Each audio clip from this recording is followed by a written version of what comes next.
See, I have explained you the figure. Now we are focusing on non-oxidative phase of this pentose phosphate pathway. So look, in a series of rearrangements of the carbon skeletons, 6 5-carbon sugar phosphates are converted to 5-carbon sugar phosphate.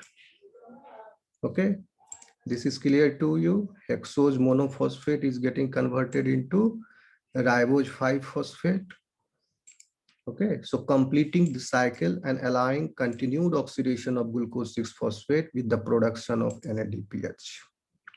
And continued recycling leads ultimately to the conversion of glucose 6-phosphate to 6CO2.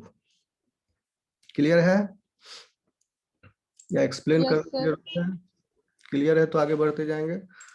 Okay, so in non oxidative phase जो है दो enzyme, actually 3 enzyme है, but चूंकि पहला enzyme जो है वो क्या कर रहा था, आइसोमेराइजेशन है, पर्टिकुलरली इपीमेराइजेशन, इपीमेरेज है, राइबोज 5-फॉस्फेट इपीमेरेज. वो क्या कर रहा था, राइबुलोज 5-फॉस्फेट को जाइलुलोज 5-फॉस्फेट में बदल दे रहा था. राइबुलोज 5-फॉस्फेट क्या है, कीटो सुगर है, देखो कीटोन ग्रुप है, और जाइलुलोज 5-फॉस्फेट भी कीटो सुगर है. ओके, जाइलुलोज 5-फॉस्फेट, ये दोनों आइसोमर है. अब राइबुलोज 5-फॉस्फेट जो बना था ऑक्सीडेटिव फेज में, उसको कन्वर्ट कर दिया गया जाइलुलोज 5-फॉस्फेट. तो फर्स्ट एंजाइम जो है आपका नॉन ऑक्सीडेटिव फेज का हो गया राइबुलोज 5-फॉस्फेट इपीमेरेज. उसके बाद दो एंजाइम आता है जो वर्क करेगा, 2 enzymes unique to pentose phosphate pathway act in these interconversion of sugars. One is trans ketolase, another is trans aldolase. ठीक है, ग्लाइकोलाइसिस में आप एल्डोलेज एंजाइम देखे थे, क्या कर रहा था aldolase, aldolase was splitting the fructose one six bisphosphate into glyceraldehyde three phosphate and dihydroxy acetone phosphate. Okay, तो यहाँ पर भी चूंकि वो एक ही मॉलिक्यूल का स्प्लिटिंग था, फ्रुक्टोज 1,6-बिसफॉस्फेट, तो enzyme is different, so that enzyme is called aldolase. But here in this enzyme trans aldolase you will see the transfer of, see here the trans aldolase enzyme is there, 7-3-10 6-4-10. Okay, तो क्या होता है, erythrose बना तो transfer of 3 carbon from sedoheptulose seven phosphate, 7 carbon में से 3 carbon निकाल लिया, and that 3 carbon is joined to glyceraldehyde 3-phosphate. तो 3-3 मिलके 6 हो गया, and that results into the formation of fructose 6-phosphate. और सीडोहेप्टुलेज से जो 3 कार्बन निकला तो ये क्या हो गया, ये टेट्रोज हो गया, and that tetrose is erythrose 4-phosphate. तो ये इसीलिए वर्ड ट्रांस जुड़ा, क्योंकि एक मॉलिक्यूल से कार्बन निकल के दूसरे मॉलिक्यूल पर चला गया, स्प्लिटिंग प्रोडक्ट जो है दूसरे में ज्वाइन कर दिया गया, ट्रांसफर हुआ है. That's why the enzyme is transaldolase. Okay, आगे बढ़ें, समझ में आ रहा है? yes sir. Okay, now see transketolase क्या कर रहा है. सबसे पहले ये हम आपको, ये आप समझ चुके हो, राइबुलोज 5-फॉस्फेट से जाइलुलोज 5-फॉस्फेट बनेगा.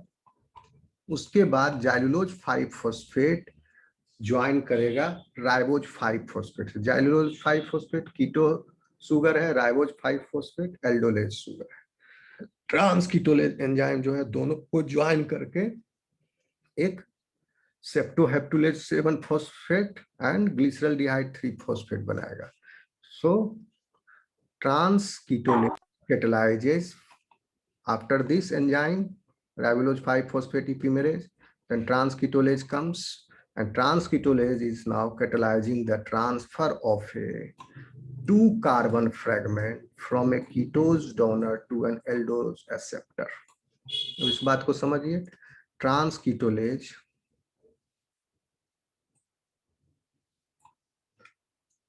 देखिए catalyzes the transfer of a 2-carbon fragment 5 carbon fragment है राइबोज 5 फॉस्फेट, 5 कार्बन जैलुलोज 5 फॉस्फेट भी है। ठीक, अब क्या कर रहा है, 2 carbon fragment from A कीटोज donor. कीटोज donor कौन है इन दोनों में बताइए, अभी बताए, एल्डोज कौन है, कीटोज कौन है? Xylulose. Yes, xylulose 5 phosphate is कीटोज।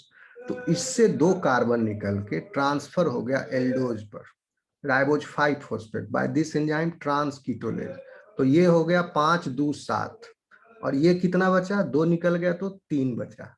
So that compound जो उसमें 3 बचा, that is now glyceraldehyde 3 phosphate, and इसमें 2 कार्बन ज्वाइन हुआ and that has become sedoheptulose 7 phosphate. Okay, so यही कह रहा है, transketolase catalyzes the transfer of a 2 carbon fragment from a ketose donor, that is xylulose 5 phosphate, to an aldose acceptor, that is ribose 5 phosphate, and in this reaction pseudoheptulose 7 phosphate and glyceraldehyde 3 phosphate is formed. In its first appearance in the pentose phosphate pathway, transketolase transfers C1 and C2 of जैलुलोज 5 phosphate, इसका पहला carbon और दूसरा carbon को transfer कर दिया गया ribose 5 phosphate में। ठीक, जिसकी वजह से forming the 7 carbon product, that is sedoheptulose 7 phosphate, and the remaining 3 carbon fragment from cellulose is glyceraldehyde 3 phosphate. ठीक है, आया ये समझ में ट्रांसकीटोलेज का action. Then after this transaldolase enzyme comes. Okay, अब इस पिक्चर को आप ध्यान में रखो, नहीं तो ऊपर चेक करके आपको बार बार देखना पड़ेगा। पहले एक बार देख लो, 1 मिनट इसको ध्यान से मेमोराइज कर लो, then we will show you the text only. Okay, देख लिया आपने अच्छे से इसको? Yes sir. सीडो का मतलब क्या होता है? क्या बोले? सीडो सीडो सर, सीडो है। सीडो का कुछ होगा मतलब, सीडो हेप्टुलेज का स्ट्रक्चर इसमें दिया नहीं है। सीडो हेप्टुलोज 7 फॉस्फेट, थोड़ा देखना पड़ेगा सर्च करके। Okay, transketolase and transaldehyde are specific to this pathway. The other enzyme also serves the glycolytic or gluconeogenetic pathway.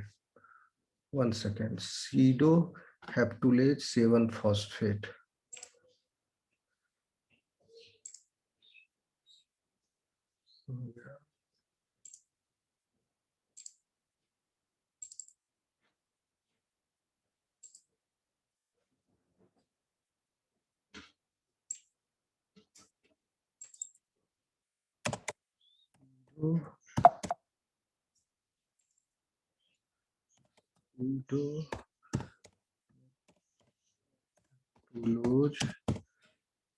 Pseudoheptulose 7 phosphate.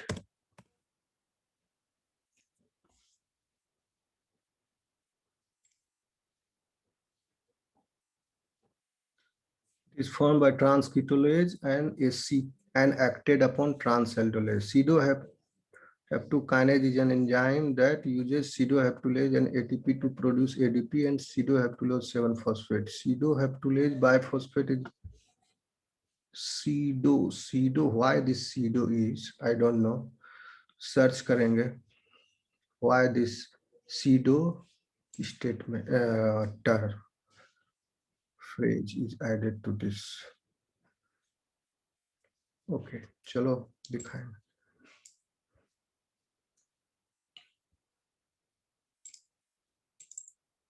याद कर लो अभी फिलहाल के लिए, मैं बाद में बताऊंगा सर्च करके। सीडो हेप्टुलोज में सीडो वर्ड क्यों लगा हुआ है, prefix.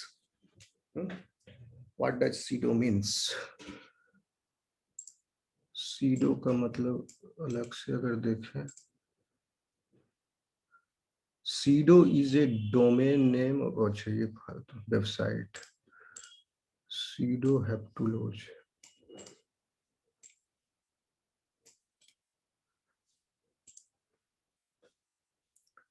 pseudohaptulose or D-altrohaptulose is a ketohaptose, a monosaccharide with 7 carbon atoms and a ketone functional group. Ketone functional group है, keto sugar है ये.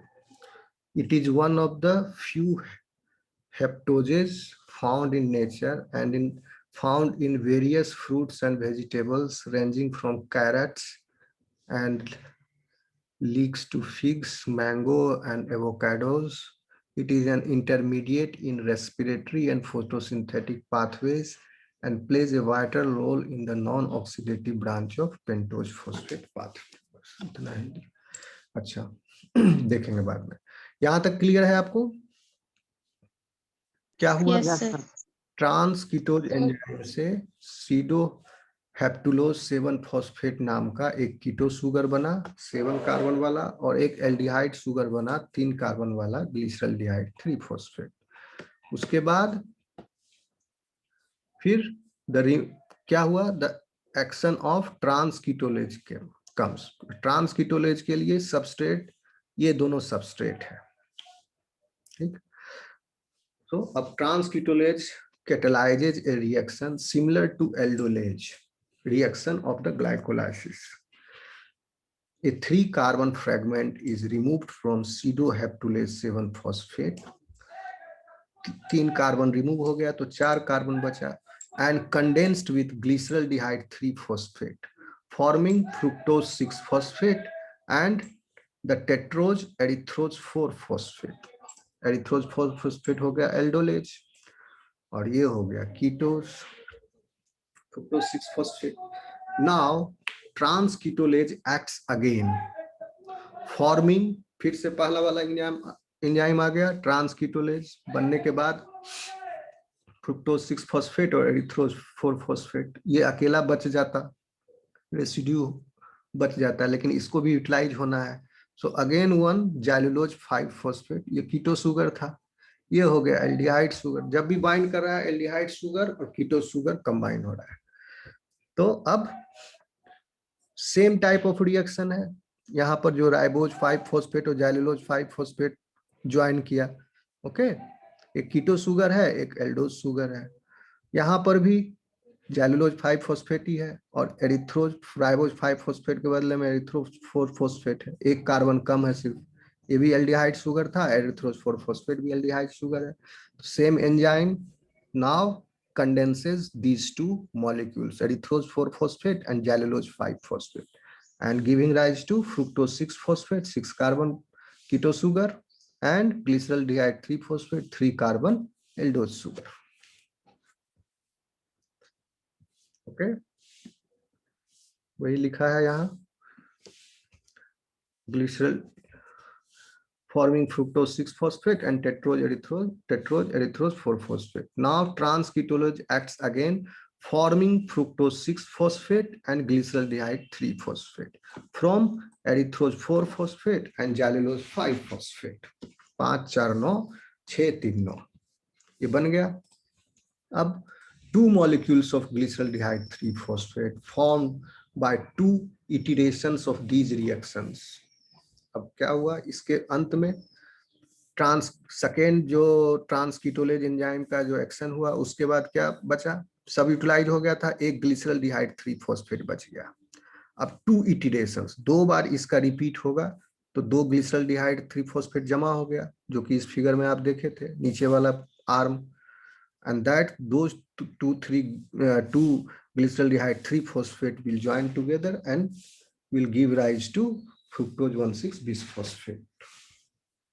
ठीक है, यही लिख रहा है कि 2 molecules of glyceraldehyde 3 phosphate formed by 2 iterations of these reactions can be converted to a molecule of fructose 1,6 bisphosphate. fructose 1,6 bisphosphate glucose 3 phosphate से बनता है. ओके, ग्लिसरल्डिहाइड के पाथवे में आप देखे होंगे कि that reaction is irreversible. ठीक, by that enzyme. Which enzyme? fructose 1,6 bisphosphate कैसे बनेगा?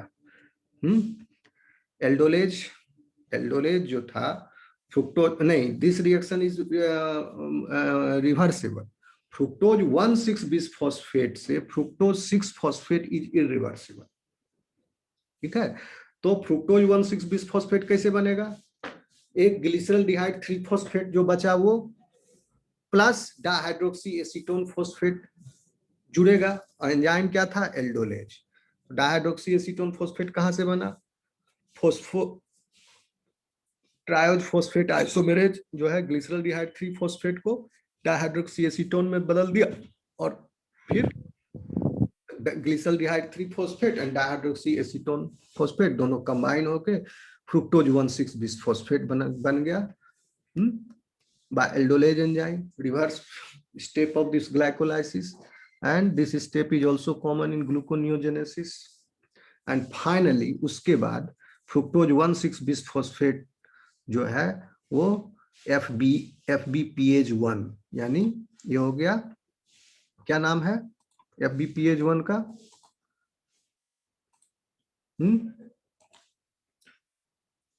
बिसफॉस्फो नहीं, देखो, and finally FBPH1 and phosphohexose isomerase convert 1,6-bisphosphoglycerate to glucose 6-phosphate.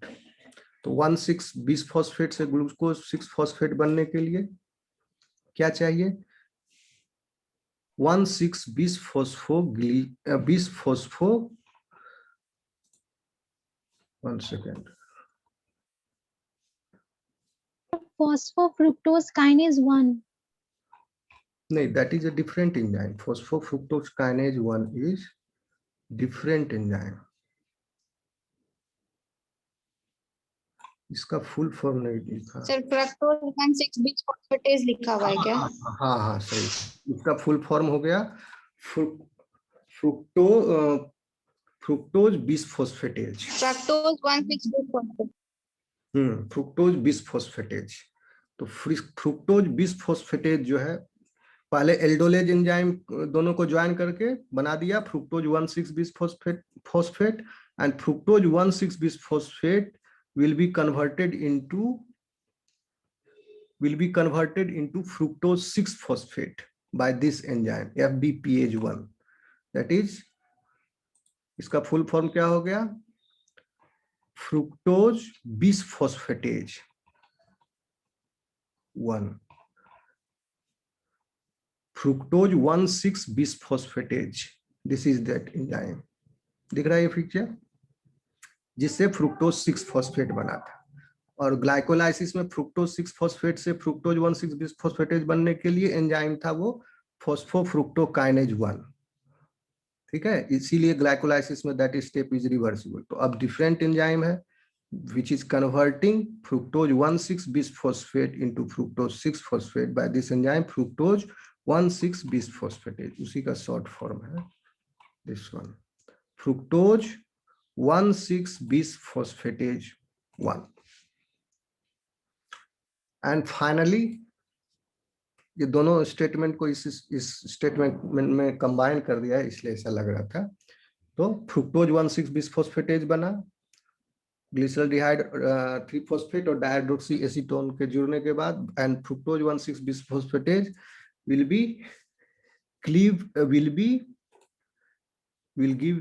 will give rise to fructose 6-phosphate by this enzyme fructose 1,6-bisphosphatase, and then fructose 6-phosphate will be converted into glucose 6-phosphate by this enzyme phosphohexose isomerase, glycolytic enzyme है, and convert fructose 1,6-bisphosphate to glucose six phosphate. ये direct लिख दिया, fructose one six bisphosphate से glucose 6-फॉस्फेट बनने के बीच में fructose 6-फॉस्फेट आया। ठीक है, एक स्टेप, और फ्रुक्टोज 6-फॉस्फेट है बीच में, 1,6-बिसफॉस्फेट से फ्रुक्टोज 6-फॉस्फेट बनने के लिए this enzyme is responsible fructose one six bisphosphatase, and fructose one six bisphosphate से फिर फ्रुक्टोज 6-फॉस्फेट से ग्लूकोज 6-फॉस्फेट बनने के लिए this second enzyme is phosphohexose isomerase, ये बन गया। ठीक, and overall 6 in this reaction 6 pentose phosphate have been converted into 5-hexose and the cycle is now complete. ये समझ में आया आपको? किसी को कुछ पूछना है?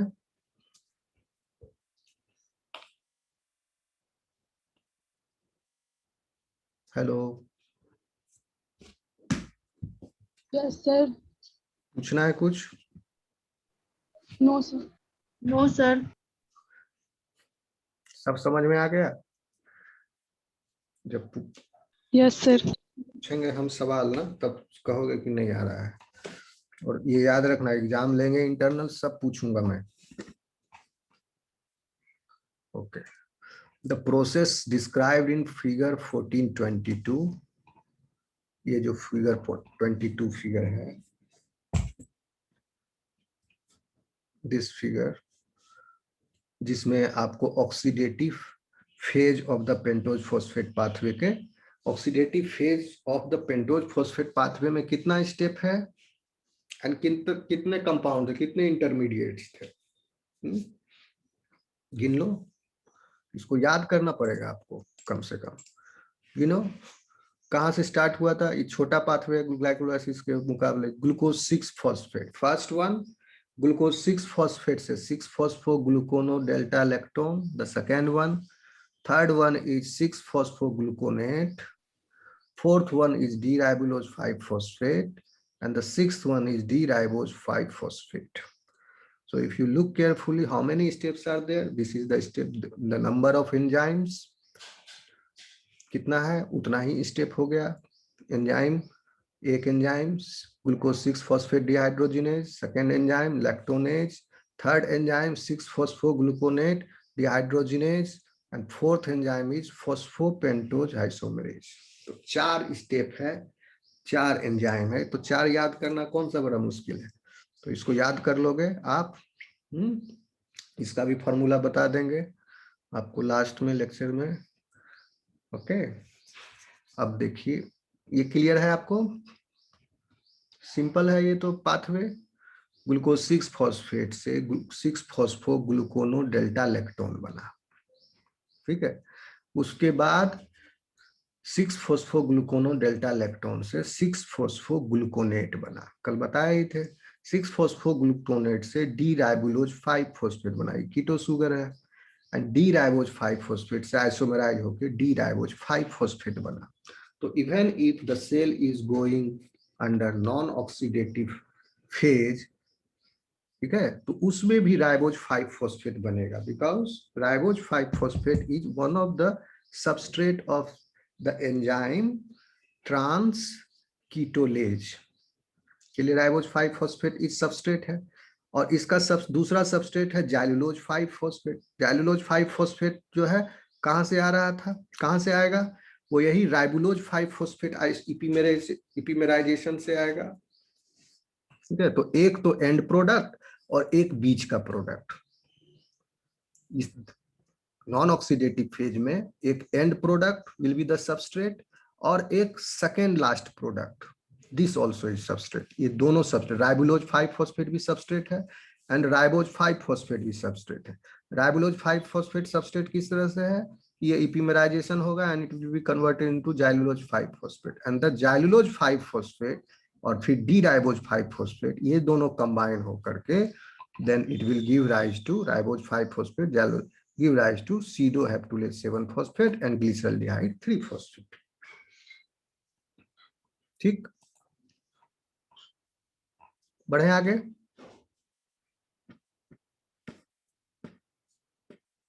सर इनहिबिटर्स इफेक्टिव होते होंगे इस पे? कौन सा इनहिबिटर?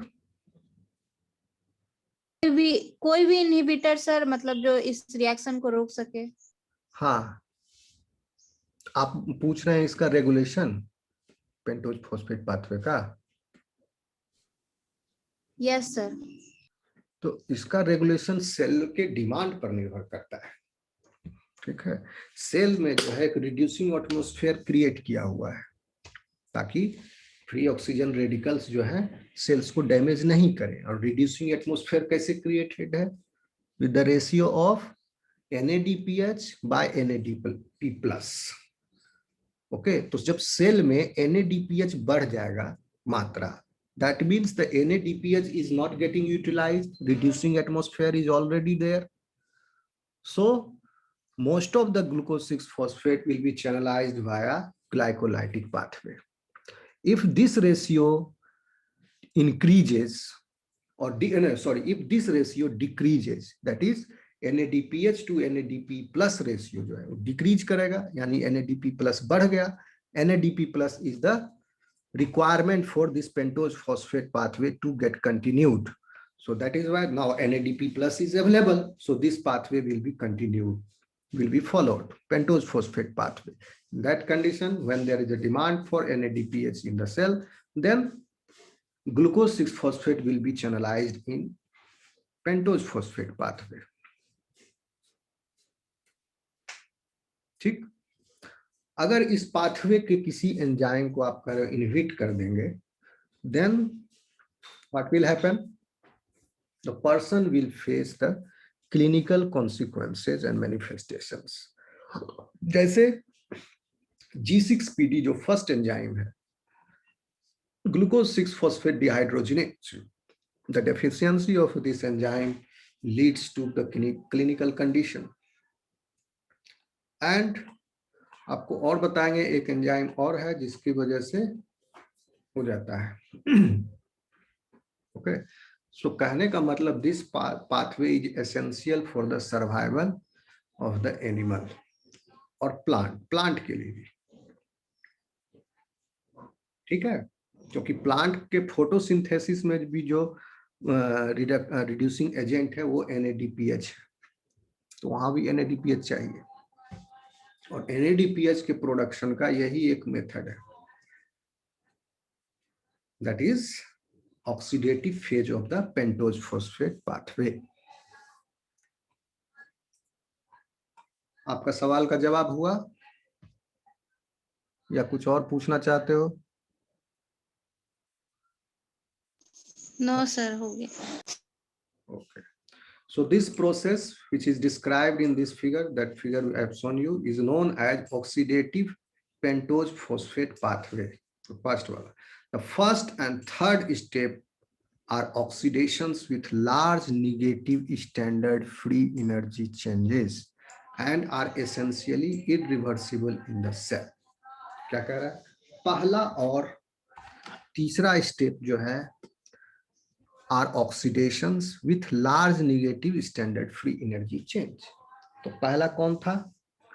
पहला एंजाइम क्या था? G6PD, glucose 6-phosphate dehydrogenase.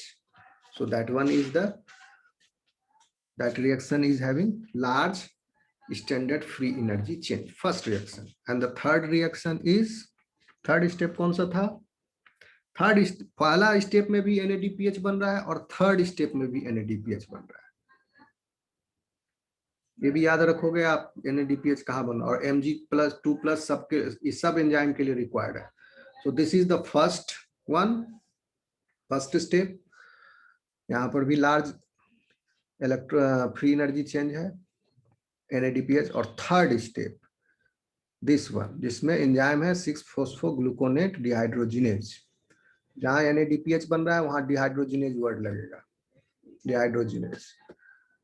Okay, इसमें एक CO2 भी निकल गया. So this also is irreversible process. सब इरिवर्सिबल प्रोसेस है. सिर्फ लास्ट स्टेप जो आइसोमेराइजेशन है, दिस इज रिवर्सिबल.